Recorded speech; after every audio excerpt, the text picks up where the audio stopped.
Welcome to LOA Today. Walt Thiessen and life coach Cindy Chavez here. Today is Tuesday, April the 10th, 2018, 8 a.m. Eastern Time, your first daily dose of happy for the day. And I'm happy to report that we are seeing snowfall. I'm trying to be very happy about the fact that it's going to be melting soon. But I'm looking out the window and there's these big flakes hitting the ground. I'm saying, no, this is April. We're past all that. Yeah. Well, we've talked about this, the no. So we have to go the positive aspect. This is true. The okay, so flakes are big and beautiful, and that's all I can think of. But I know you can think of more. Well, I'm just going to do my usual weather thing. When I don't like what the weather is doing, I visualize what I want to do instead. So I'm going to do it here on the air. I am going to visualize 70-degree temperatures, beautiful blue, sunny skies, little puffy white clouds, gentle breezes, animals frolicking in the woods. That's my ideal. That's like my favorite kind of weather. And I do have a history with it. I mean, for the book that we're putting together, I've got like 4 or 5 stories in there about how Louise and I have influenced the weather over the years. So, hey, why not? Let's get rid of the snow. Let's replace it with beautiful blue skies and, temperate temperatures and, shorts weather. Well, after all, it is April. So, that's one of those things that sometimes when people are trying to create a certain outcome, it's what they're seeing with their eyes, so to speak, in the physical world, it becomes more difficult if it seems like it's really unlikely. You know what I mean? Like, oh, yeah. If it was December, it may be more difficult to hold that vision of beautiful weather. But certainly we've all had a day in April where it was 70 degrees and blue sunny skies. At least I have. So absolutely, sure. So that feels easier to me it to is. Be able to to envision that now with it being April 10th. Then yeah, it's a lot easier to visualize that, no doubt about it. I do have to admit, I have this other side of me that likes a challenge. So, for instance, if there's a hurricane going on, I'll try to influence the hurricane in order to change it to something more placid and less damaging. And I'll do it by aiming at that 70-degree blue sky little scene that I create for myself. And I get really, really excited about it. And often it works. That's the thing that really surprises me. I mean, good. Well, I'm down here in hurricane land, so you may be getting some calls from me. Okay. Well, hey, all you got to do is just do what I do. Literally, you just believe. Of course, belief is the big part. But you figure out what your favorite weather scene is. And just, picture that as boldly and as, with much brass as you possibly can. And then while you're doing it, just, celebrate the fact that, oh, wow, it's going to be like this. And do it for the ones that I've been really successful on are the ones where I focused on for 2, 3, 4, 5, 6, 7 minutes at a time. Just continuous focus and getting excited and building the thought and building the excitement and building the image and so on and so forth. And when I do that consistently, I'll very, very often get the result that I want. Like, 90%, 95% of the time. Well, we've definitely seen hurricanes fizzle out and turn in a different direction and, not be as bad as they were looking like they were going to be. And so that always lends itself to that ability to kind of recognize that anything can happen. I think that ability to not draw a conclusion is really important in law of attraction when we want to be conscious about what we're creating. And then there's the flip side of it, which is if you're living in a city that a hurricane's coming straight for, I think your focus is going to have to be pretty powerful individually because you're living in a whole mess of people that are in fear and preparing for it, and which of course we have to do. I don't want to get caught not being prepared. Absolutely. Right? And in fact, your first move is to make sure that you're in a safe area. If you're not in a safe area, you move there first. You don't try to influence the hurricane first. You move to the safe area first, and then you try to influence the hurricane. Exactly. Which I have done, by the way. It would be awesome to have a whole group focusing on it. Yeah. Oh, you could do some big things with a group. No doubt about it. Yeah. Well, there's the famous studies by... I can't think who it is, one of the Indian guru types. I can't remember which one. Maharishi, maybe? I don't know. Where they focused on Washington, D.C. and other metropolitan areas and just basically say prayers for those places and think good thoughts. And when they do, the crime rate drops like 20 or 30% for the day. Oh, yeah. And I've heard that over and over. Yeah, yeah, that's been repeated many times. So do you So think it's just the intense focus that's necessary that we lack sometimes?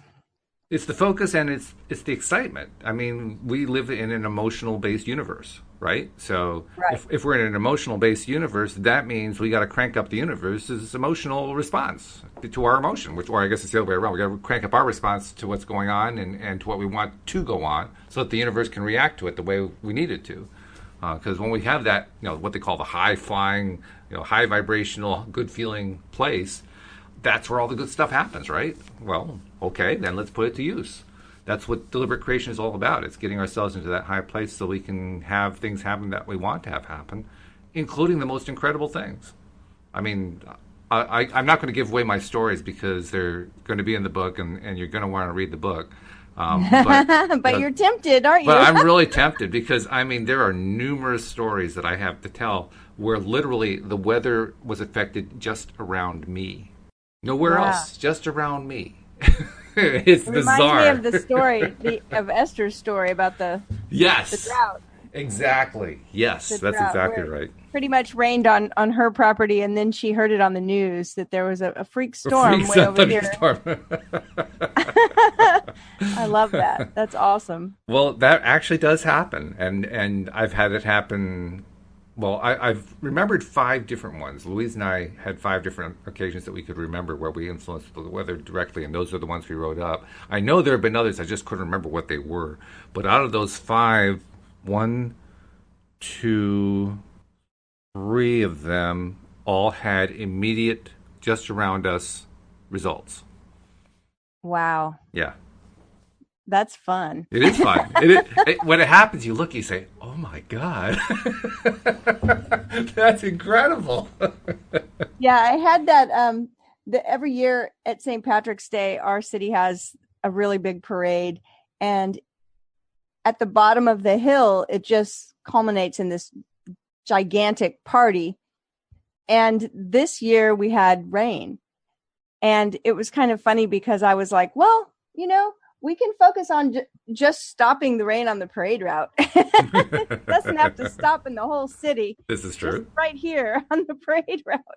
And every time it started to rain, I would do that exact thing. I would start picturing blue skies and beautiful parade weather, the sun shining and lots of people milling around. And it was funny because it would sort of stop and just turn into a little mist, and then it would go away, and then a couple hours it would start again. And Exactly. I wasn't down the street at the party. I was up the street, and every time I noticed that it was threatening to rain again, I would just start focusing on really pretty weather. And it really never did happen. We got a very light rain where it was almost like a mist, and then it would stop. It's kind of fun, actually. It is. It's a lot of fun. And I'm actually also remembering a time.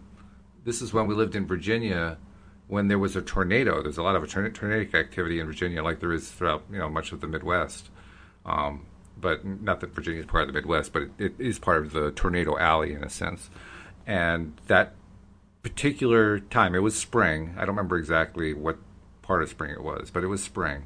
And there was a report of a tornado that was going up and down Route 29, otherwise known as the Robert E. Lee Highway, through Virginia. And we lived very, very close to that highway. And I remember the tornado coming up the highway within like a mile of the apartment we lived in at the time. And we knew it was going up the highway. We didn't know anything about law of attraction at that point. But we knew it was going up the highway, and I remember looking out at the highway, and I remember seeing, you don't really see, when you're that close, you don't really see a funnel too much. It's just like stuff blowing around, Mm-hmm. But I remember seeing it blowing around and thinking, I really don't want it to be there. I remember moving the other direction. It was just like, whoa, what happened? I don't understand. Wow.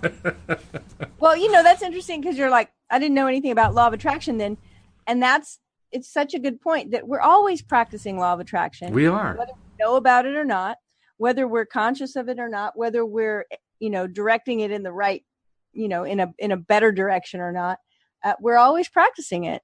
And That's true. I think it's awesome once we do learn about it, that many of us have done this, have been able to look back. I'm trying to remember the story. I just was telling a story about this weekend because I recognized that an experience I had where I believe I really did affect the outcome with my emotions and thoughts. It hit me this weekend that, oh, wait, I was telling the story and I was like, that was before I really consciously knew about the law of attraction. Yeah. Well, actually, on Facebook, just a day or two, I think it was yesterday, actually, I got a private message from a young woman who's involved in one of the law of attraction groups there, who I believe is from China. And she wrote me a note. She friended me, then wrote me a note and asked if she could ask me some stuff. I said, sure. And she started off by asking me, are you a master of the law of attraction? And I felt like Confucius when I replied, we are all masters. But it's true. We are all masters. We may not realize it, but we are all masters, every one of us. The only thing we're really trying to master is deliberate creation, which is correct. Sort of like a branch of it. But we're all really good at this stuff. We're far better at it than we realize. It's just amazing. Very true. And I think it's great when we can recognize that we have created, things that we enjoyed, not just always, boy, what a mess I created, but looking back and recognizing, well, hey, I didn't even know what I was doing and I had this success. Yes. Right. So that can be exciting and help to inspire us towards more successes with being deliberate. Although what I have to say, what I like the most is when what seemed to be bewildering, because it's bewildering when it happens and you really don't believe that it was you, but it just kind of happens around you. Like, what the heck was that? When you transition from that to understanding what's going on, I like that the best. When I know what it is I'm doing and I understand what it is I'm doing and understanding that I'm actually having an impact on what's going around me through my thoughts, through my emotions, that feels a whole lot better to me. Being, in the blind, so to speak, I really didn't like that at all. That was very uncomfortable for me. I mean, maybe it's different for other people, but for me, that's the way it was. No, I think that's the day that we recognize that there aren't really any coincidences. So that was the day when I thought I was like haunted or possessed or something because I had this evil spirit coming after me. But no, it wasn't an evil spirit. Right, it's just a coincidence. It's like, wow, this is crazy. I was just wanting this to happen, and boom, it happened. What a great coincidence! It's right. No, not really. Yeah, not really. But that's all right. That's the good thing about becoming self-aware where LOA is concerned and being aware of what the law of attraction is. I even remember my first reaction to hearing the words law of attraction because it was in watching the movie The Secret. And toward the very beginning, you hear Bob Proctor say, the secret is the law of attraction. And I said to myself, what the bleep is that? And then there was a What the Bleep movie. That's right, there is. There's a What the Bleep movie. What the bleep do we know? It's kind of funny when I think back, I'm trying to remember, and I already had some law of attraction knowledge before that movie. And I think that most of it came, it was funny that you said Bob Proctor because, Bob Proctor had been teaching this stuff long before the movie. That's why he was invited to be in the movie. That's true. Right? Yep. And I think it was just working in sales, and some of the trainers that I had and managers that I had were very, very positive, and Bob Proctor would have been one of the people that they, followed their teachings and writings, and they were teaching some of those things to me.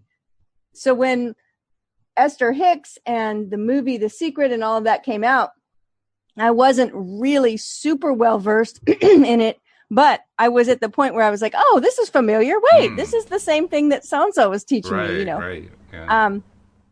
But to get that idea all of a sudden and start recognizing that, oh my goodness, like I can have a hand in what's going on in my life. I'm not just blown about by every wind of change. I don't have to just accept what I think is happening to me. I can affect these things and affect it not just by, like we were talking, last week, by hard work and a lot of effort, but with my mental state. Well, That's an amazing revelation to have. it It's a is. wonderful day that day that we discover that. Well, that was actually, I mean, the second part of that about doing it through the hard work. That was my experience, that I'd been doing the hard work and I hadn't gotten anywhere. Right. And I didn't understand why I hadn't gotten anywhere. So that's why I was at least willing to listen to it. I mean, when I first heard them say, okay, it's the law of attraction, my next question, of course, was, okay, so how do I do it? And then, after about 10 or 15 minutes, they actually get to how you do it. Ask, believe, and receive. And I said, well, that's a bunch of nonsense. That's crazy. That's just a bunch of hokum pokum. What the heck is this all about? Yeah. But some reason I kept watching it. I think I kept watching because I knew my experience had been that the hard work approach wasn't working. So I was willing to try almost anything at that point. And the more I watched it, the more some of what they said made some sense. And then now I started taking some inventory. Okay, so what has happened in my life? Are there times when my thoughts did impact what was coming in? And while I couldn't see any positive examples of it, I realized I could see a lot of negative examples, and it really scared me. Oh, wow.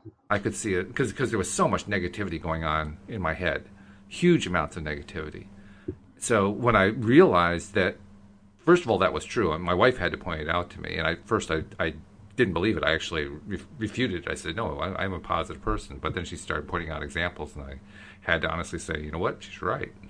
I am speaking a lot more negatively than I realized. And so as I took the inventory and realized just how prevalent it was in my thought process, that's what really scared me.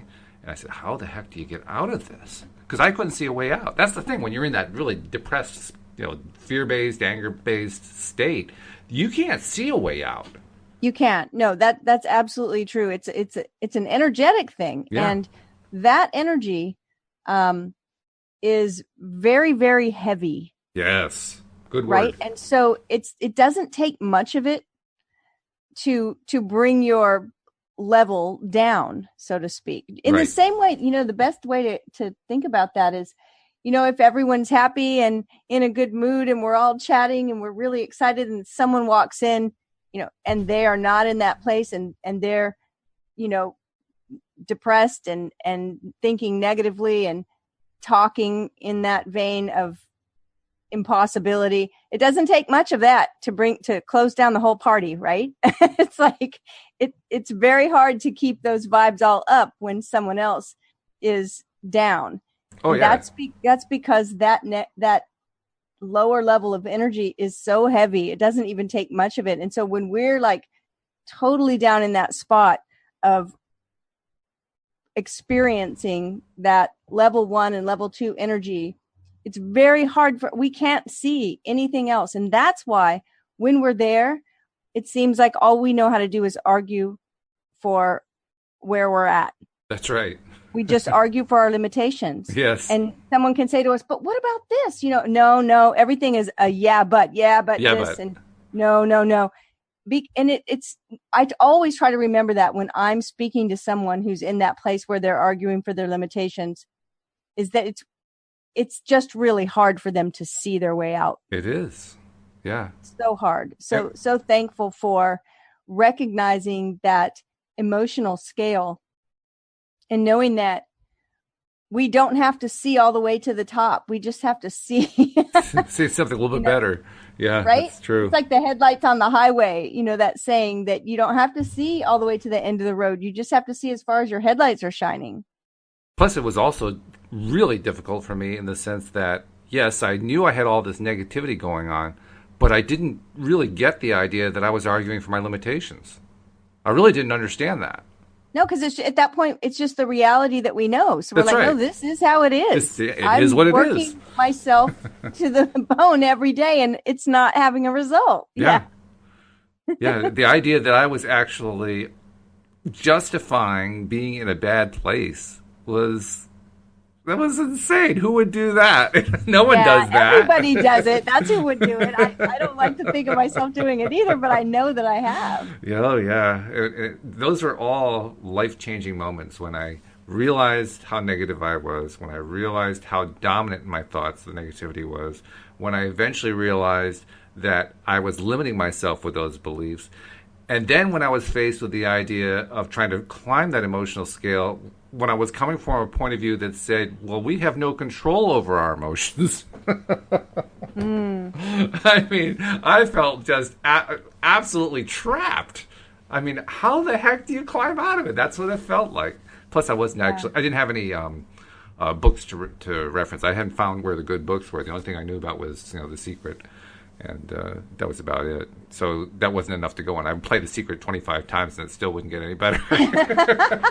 Well, it had some effect because look where you are now. That's true, yes. I didn't give up on it because I knew that anything was better than where I was. So I was willing to try almost anything at that point. And that's what I kept doing. I literally tried everything. Anything that somebody suggested in on a YouTube page or in a Facebook chat or whatever else. If somebody suggested, I said, okay, I'll go take a look at that. Let me see what's there. And, I'd pick up one little piece of tidbit. And meanwhile, I'm trying to piece it all together. My mind is so confused because there was no coherent explanation until I finally ran into Abraham. And then I start reading Abraham. Of course, the first book I found in Abraham was Ask and It Is Given, which is probably one of the most redundant books ever written. I mean, I'm not dissing it. I'm just saying over and over and over, they just keep saying the same thing. And unless you look carefully, it looks like they're just being purely repetitive for 300 pages. Like, what's the point of this? I think it's kind of funny because you just said, like, you played the movie The Secret like 25 times. It's just the same thing over and over. And then you reach and you finally find this book and it feels like it's the just same thing over and over. It feels like the universe is just hammering this at you.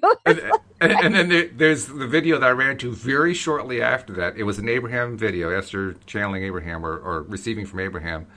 And she says, in Abraham's voice, and she's saying this as a joke, she says, we are happy here today to answer all of your questions. We just want you to know in advance that the answer is always the same. That's right. It's so funny. Like, no, well, thank you very much. I mean, come on.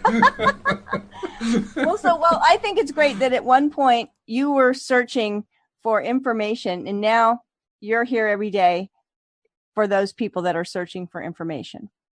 Well, thank you. And I'm glad that you are too, and Wendy, and Joel, and David, and Tom. I'm glad we're all doing this.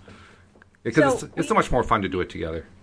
We're specifically right now looking at money in the law of attraction, which I think a lot of ears perk up about that going through this book.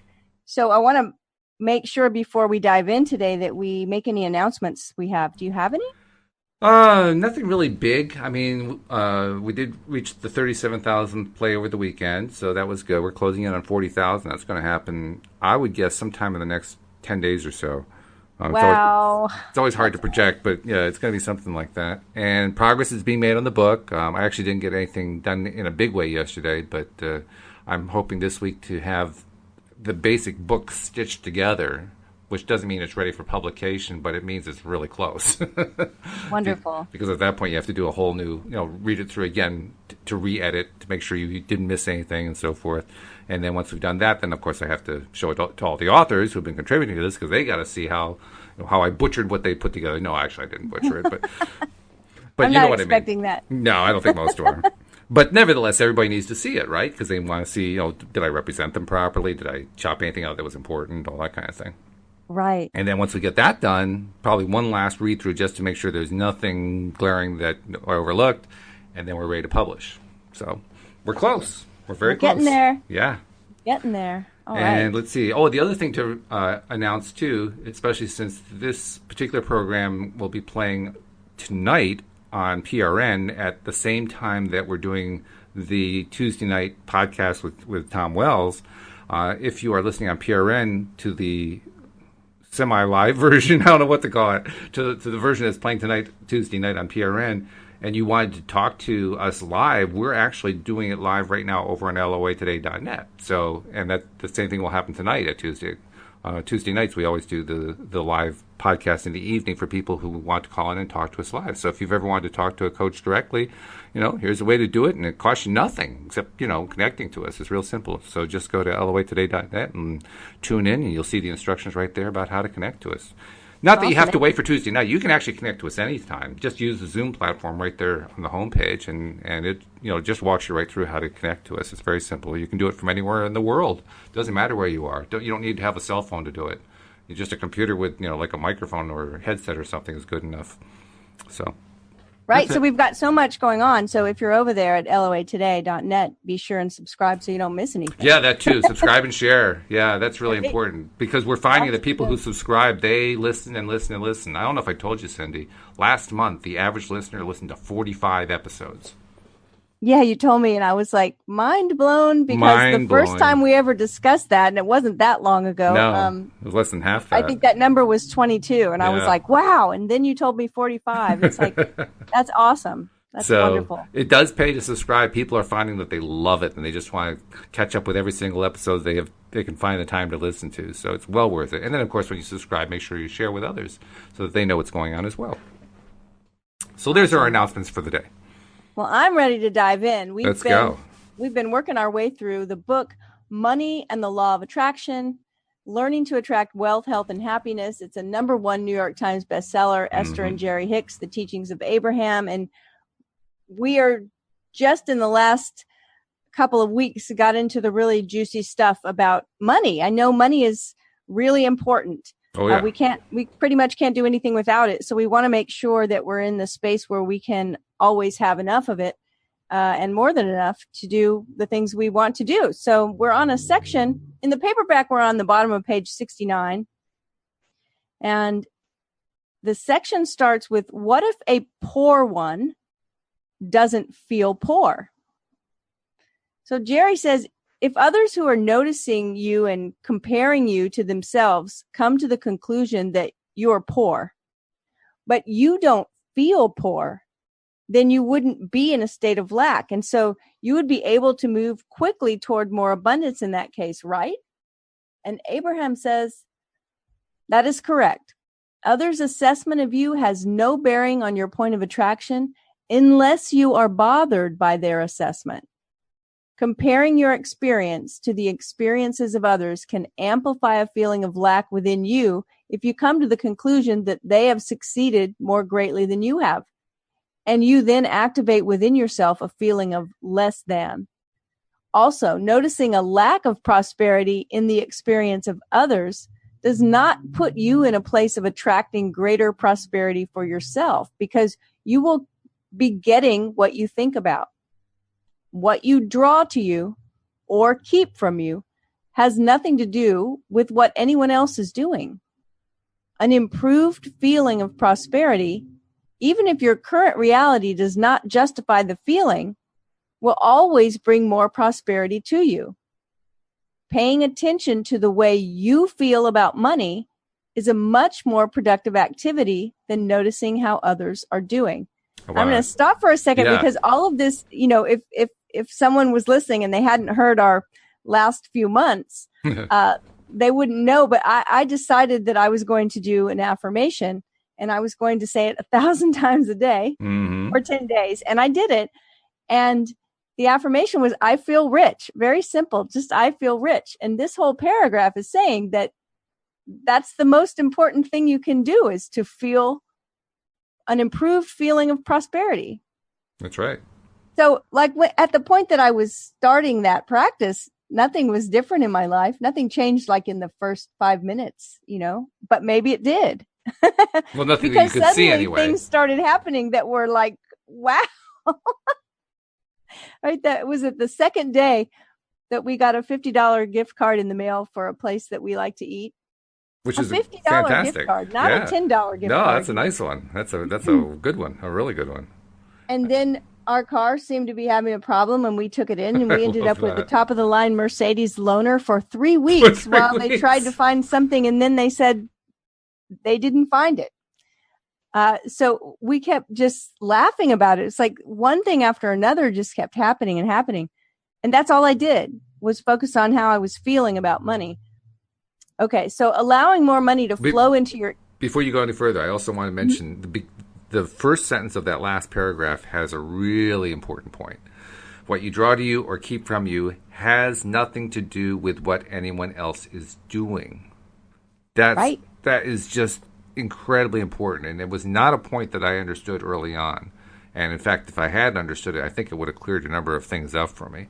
But the simple fact is, it doesn't matter what your neighbor is doing. It doesn't matter what the president is doing. It doesn't matter what that guy over in China is doing. It doesn't matter what the guy in Russia is doing. It doesn't matter what anyone else is doing. None of that impacts your prosperity. None of it. Yes. Doesn't matter what's going on with the economy.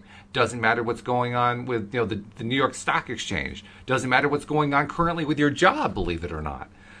None of it. The only reason why those things matter is that we start focusing on them, and then we bring our own thoughts into alignment with whatever we think they are, right? Exactly. But that's the hard part. I hear people say, well, in this economy, and it's like, I always think, you know what? Remember that story you told, Walt, about the people that they put in the room in the hotel or whatever for 10 days and they made the whole thing be like it was 50 years ago or whatever? Right. Yes. Right? It's like if all of a sudden everything they saw was that the economy was booming, their money vibe would go up. That's right. Now, nothing might not change for them unless they really, started getting into that vibe. But our ideas about what's going on affect us. So that's why you're right. That's why this is so important. It does not matter. And it's also the reason why we bring ourselves down immediately most of the time, as soon as we start comparing ourselves to someone else's experience. We talked a moment ago about how easy it is to argue for our own limitations. Right. To argue for our limiting beliefs. Well, there's a perfect example of it. Whenever we say, well, the economy is down, we have just argued for our own limitations. Right, exactly. And it seems so easy to do. I mean, everybody agrees about that, right? Of course it's the case. When the economy is down, everybody suffers. That's the way it works, isn't it? But, as soon as I hear that, I always say, look, there are people that are being prosperous no matter what the economy is. It's true. Ooh, you hear all those sirens going by? That's all the sirens outside my window. It's like, that's a woo-woo, pay attention, right? That's right, yes. There are people that make money in every economic reality. That was the police tracking somebody down who had a limiting belief, saying, hey, stop that limiting belief. All right. So let's keep going here. Allowing more money to flow into your experience requires far less than most people understand. Isn't that great news? It is. All that's required is that you achieve a vibrational balance in your own thoughts. If you want more money, but doubt you can achieve it, you're not in balance. If you want more money, but you believe there is something wrong in having money, you are not in balance. Oh boy, yes. If you want more money and you are angry at those who have more money, you're not in balance. When you're feeling these emotions of inadequacy, insecurity, jealousy, injustice, anger, and so on, your emotional guidance system is letting you know you are out of alignment with your own desire.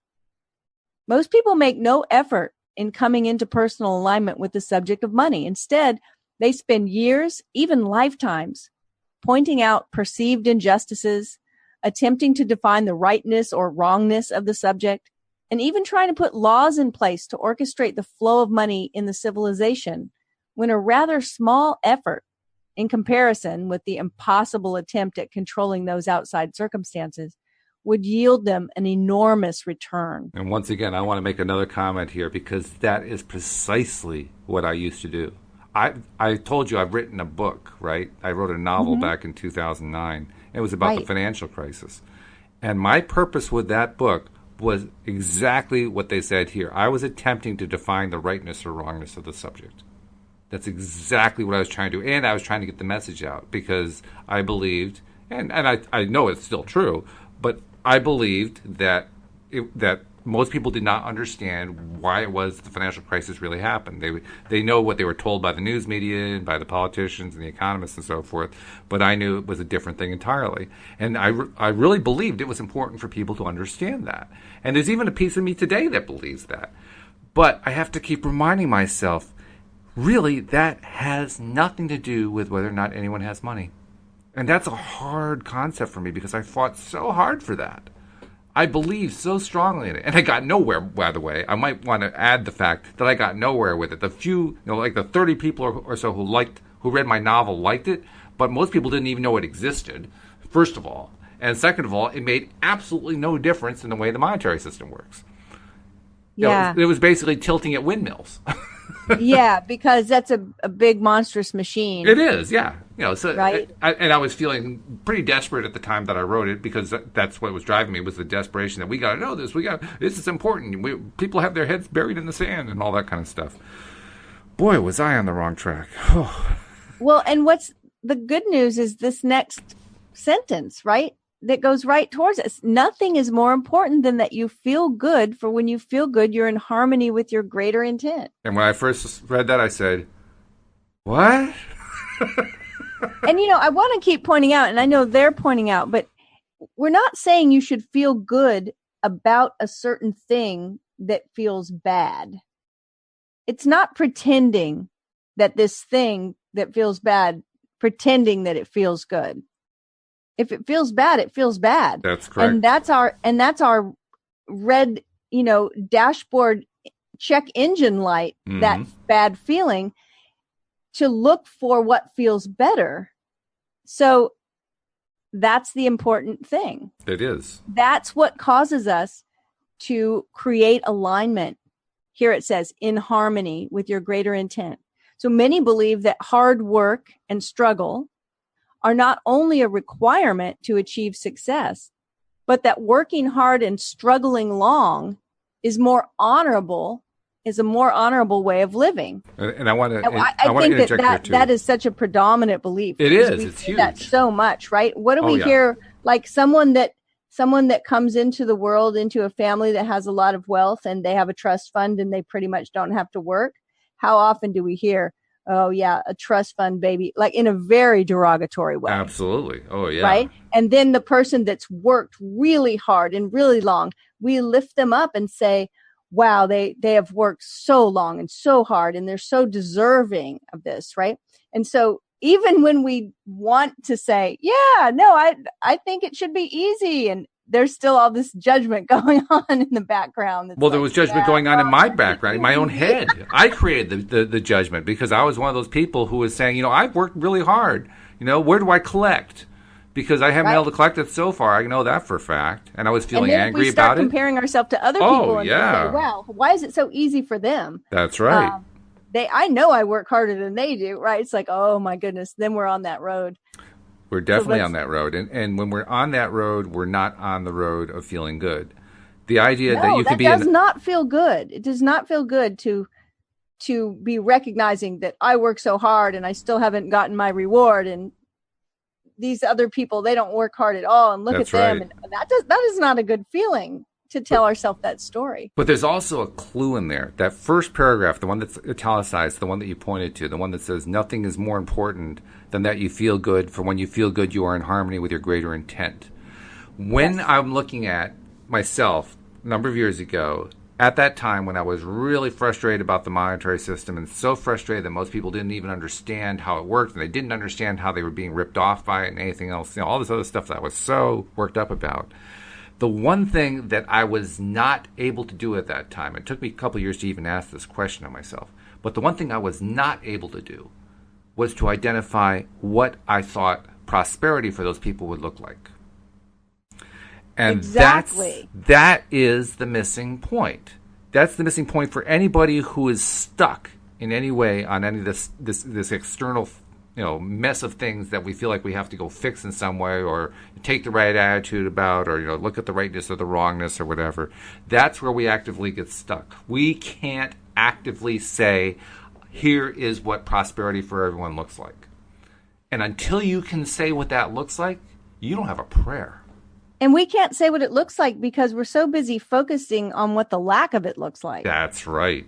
Precisely. And this is true for almost any topic, not just money. That's right. I told you the story before. I had someone say to me that, she had been involved with a lot of men that were very disrespectful. And she said, I know for certain that the next relationship I am in has to be someone who respects me. And I said, tell me what that would look like. And she immediately started telling me about all these disrespectful behaviors. Yeah, well, it's not this and it's not that. Yeah, I said, she said, oh, when people call you when you don't want to be called, or when they say this or they say, I said, wait.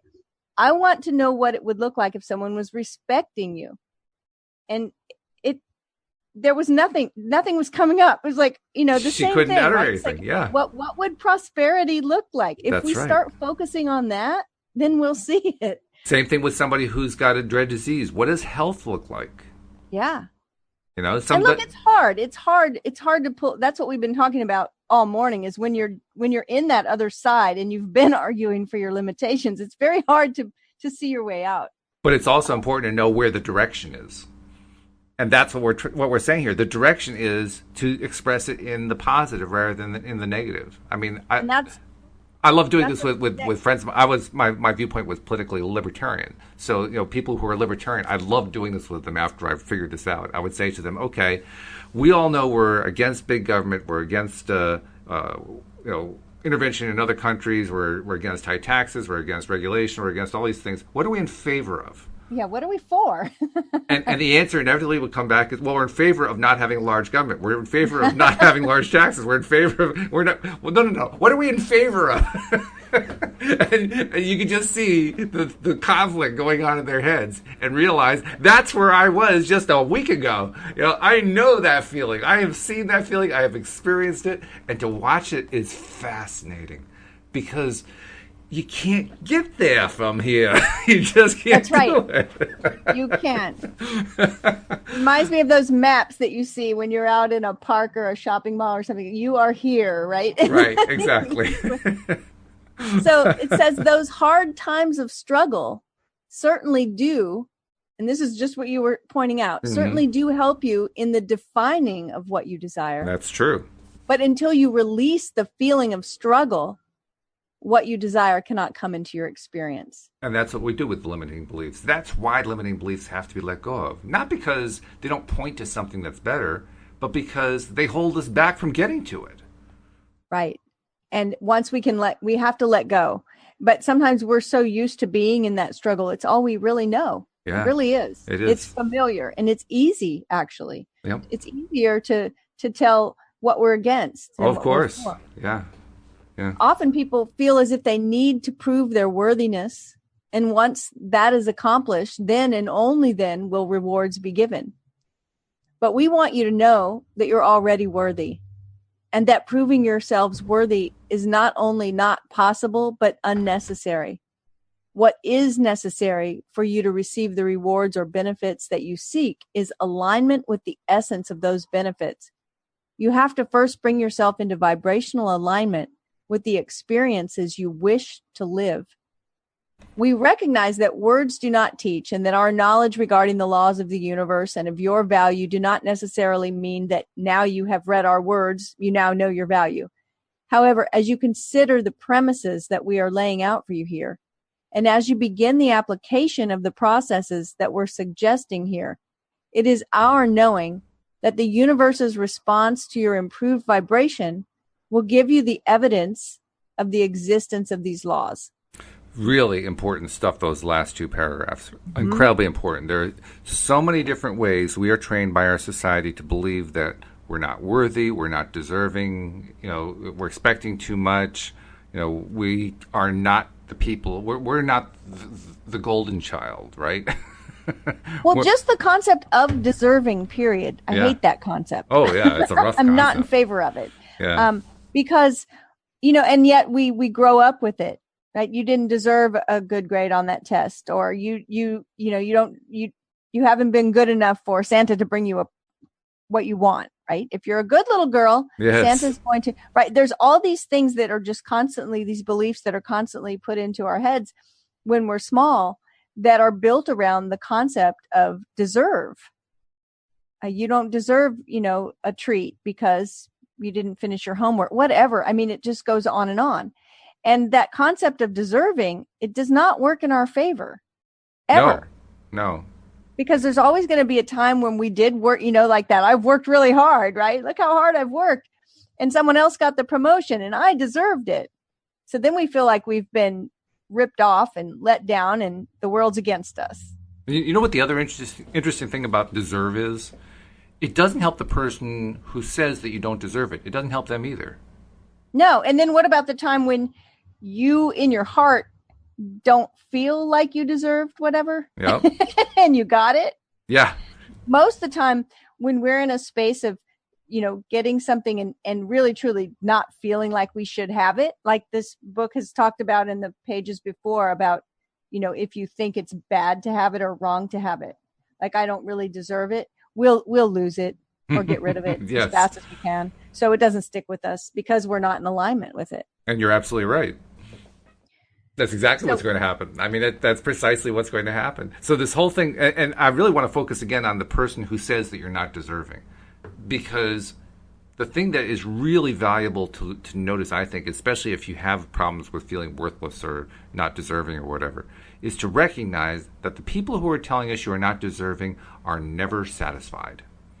There is absolutely no way to ever satisfy them, because really the gist of what they're saying is, if you will do X, you will deserve Y, and that will make me happy. And it's always a lie. It's always a lie. Because I see this in relationship coaching.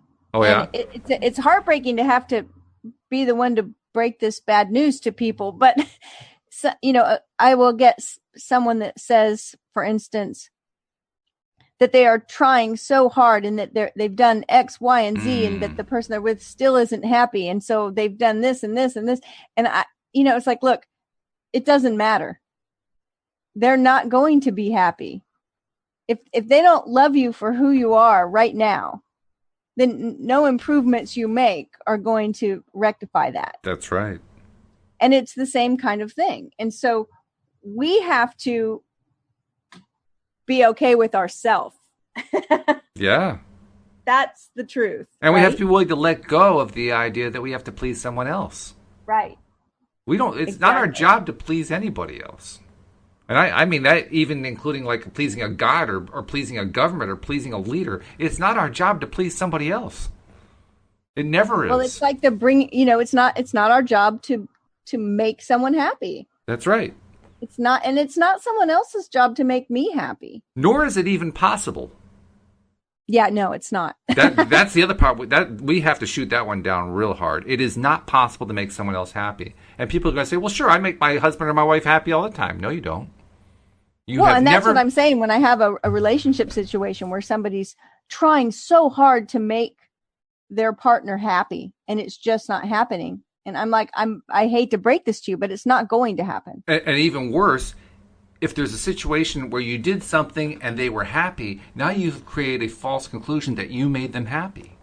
You didn't make them happy. They have to find it. We all have to find our own happiness. It is not possible. It's not outside of ourselves. That's right. It's not possible to make someone else happy. It may seem like you can, but you really can't. What actually happens in those circumstances is that you did something that triggered in them an idea and they made themselves happy, which is not the same thing as you making them happy. That's a hard concept to come to grips with, but once you come to grips with it, it's incredibly freeing. And it affects everything. It's not someone else's, responsibility to make sure that I have enough. That's right. It's my responsibility to be in alignment to it. Exactly. So it says it will not be long and it will not require much deliberate application of what you are reading here before you will be convinced of your own value and of your ability to create whatever you desire.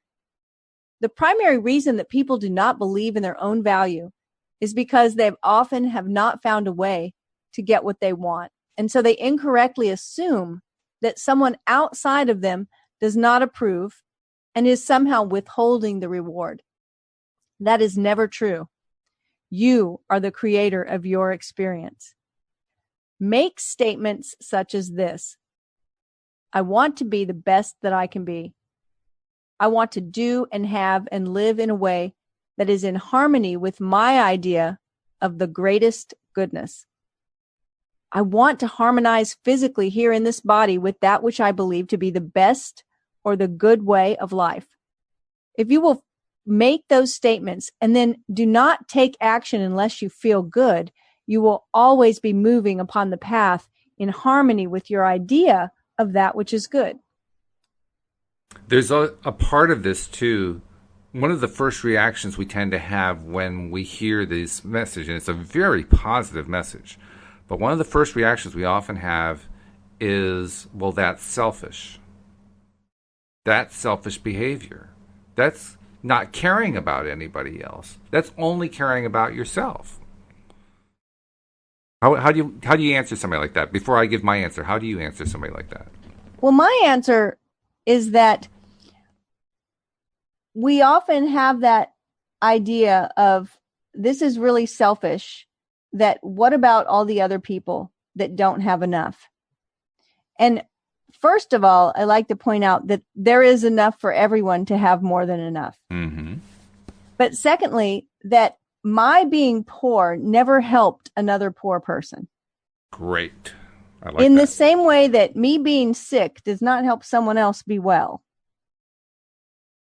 So the only way I can help a poor person have more is for myself to have more to give. So it's that lack mentality that says there's not enough to go around, and if I try to take any more, then I'm being selfish. That's it. That's it right there in a barrel. And I love the way you approach that. It is not possible to help someone be well by being sick. It is not possible to help someone be wealthy by being poor. Can't be done. And yet that is the basis for altruism. Altruism is based on the idea I must suffer so that somebody else can benefit. And that's wrong. That's just plain wrong. It doesn't benefit anyone else for me to suffer. No, it doesn't. Not even slightly. Not even a little bit. In the same way that, that silly thing that we hear is like parents telling their children to finish their food on their plate because there are starving children in other countries. Yeah, what are they going to do? They're going to take what's on the plate and ship it off to a starving country? I remember saying, me eating this is not going to help any starving person. I mean, by the time it got there, the food would be rotted, for goodness sake. What are you going to do, send it overnight delivery? It's not going to help. Me eating everything on my plate is not going to help a single person. And let's say you do get everything on the plate there to that starving person in Africa. Okay, now you fed it for one day. What happens the next one? Yeah, it's just it's a faulty premise. It's completely wrong all the way around. So how about starting with the idea that selfishness is not a bad thing? How about saying, you know what? What I've been taught about selfishness is a bunch of crap. Because the fact is, we are all selfish beings, and that is very, very good. Because that's the only place from which we can help somebody else, is from being selfish. And the truth is that I, at some point in my life, it hit me one day that no one is going to take care of me like me. Yeah. And it's not their job to do it. It's my job. It's my job to make sure that I have my needs met. And so we start there and we recognize that whole idea that there's not enough to go around and I shouldn't take more than my fair share is that there's plenty to go around and there's always enough. And there's actually enough for everyone in the world to have more than enough. So yes, we want to be good stewards of what we're given. Yes. And that's not what we're saying. But what we are saying is that unless you have abundance, you won't be able to help anyone else. And I'm also saying that it's impossible to be a good steward without being selfish. As much as that flies in the face of what we're normally taught, that is actually literally the truth. You cannot help someone else unless you're in a good place to help them first. You cannot help them from a place of lack. Everything flows from our ability to love ourselves and care for ourselves. It starts there first. That's it. I mean, the universe is just a big mirror mirroring back to us our ability to take care of ourselves. So that happens first and everything else flows out from that. When we have more than enough, when our needs are met and the money issues in our life are taken care of and the relationship issues or lack is filled and we have those things and our health is good, the next thing is legacy. And that's usually about taking care of someone else or doing something good for the world. And that's an automatic thing that happens once we get the other needs met. It does. Yeah, one follows from the other. So we need to readjust our thought process in terms of what we've been taught. We have to throw that thinking out the window, recognizing it for the flawed thinking that it is, and adopt a new way of thinking, a new way of looking at how life is, and recognizing that The old labels don't work. The old labels undermine us. The old labels actually make things worse.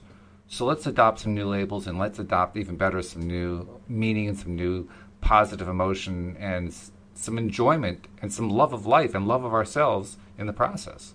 Because when we do all of that, then it becomes an entirely different life. You know, I love that you brought up the labels, because labels are always connected to a judgment. And although we do need, there are everyday situations in our life where we need to make a judgment call about something. We need to judge something and move forward. I'm talking about a different kind of judgment.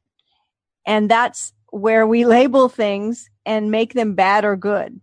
And as soon as we do that, we are lowering the level of energy that we're living in.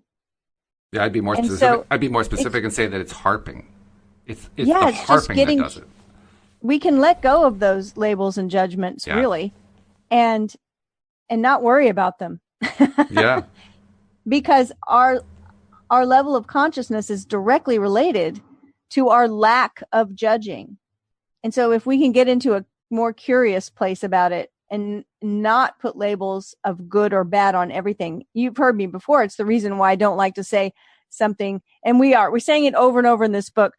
If something feels good or feels bad, and that's fine. But I don't like to label feelings as good feelings or bad feelings. I'd rather label them comfortable and uncomfortable, because they're all good in the sense that they're all valuable. They're all telling us something that we need to know. They are. Yeah. Yeah. So, you're right. I mean, we need to, all those definitions that we had growing up, it's time. They may have served us at one point, but they're not serving us now. Yeah, they actually never served us, the harping kinds. They never served us well at all. And harping, by the way, was one of the ways that early on, when I was first discovering The Secret, first discovering Law of Attraction, that was one of the ways I was demonstrating negativity without realizing it. Because I really believed... talk about that for a minute. What do you mean when you say harping? By harping, I mean negative criticism, just harping on somebody like, you're doing wrong there. That's not a good thing to do. Stop doing that. That's bad. You're doing the wrong thing. That's a bad thing to do. That's a bad thing to do. And that's a bad thing to do. And that's a bad thing to do. Stop doing the bad things. And I thought that I was doing a good thing by doing that. I really did. I really believed that by constantly harping on the failings and flaws of others, I was doing a good thing. Boy, was I off base. But I really believed it at the time. That's why one of the reasons it took me so long to recognize how negative I was. Well, I think that, there's an idea that every action or behavior has a positive intent. And that's what that's talking about, right? It's that you're like, well, I thought I was doing the right thing. Yeah. And so the intent was positive, but it wasn't having a positive result. Not even close. Not even close. It was so far from positive that there was only one other word for it. And when I was faced with that other word, it was very uncomfortable, because that other word was negative. Yeah. So all we really have to focus on is that anytime we're not feeling pleasurable or comfortable feelings, is just to be aware and pay attention and reach for the better feeling. Which is always going to come about. I loved your example of the libertarianism, knowing what we're against. What we're against, yeah. What we're in favor of is the hard part. What we're against, we're really good at that. We can do that all day long. Right, and that's not just true for a libertarian. It's true for everyone about everything. Everything, of the time, right? Every philosophy, every belief, you name it. It's like all of it. So, well, I'm looking, and tomorrow, the section that we're going to start on is called "What is my financial abundance story?" That's going to be a good one. And what we're talking about right now, right, is like, we can focus on the lack. It's going to be really great to create a story that shows what we're for and not just what we're against. Well, I'm looking forward to tuning in and being a part of it, just so I can hear that part, because I'm sick of the lack. I can tell you that. Now we're going to move forward into abundance and more abundance. Excellent. Well, then we'll ask you all to join us as well when we do that tomorrow, and every other episode that we do here on LOA Today. So goodbye, everybody. Bye, everyone.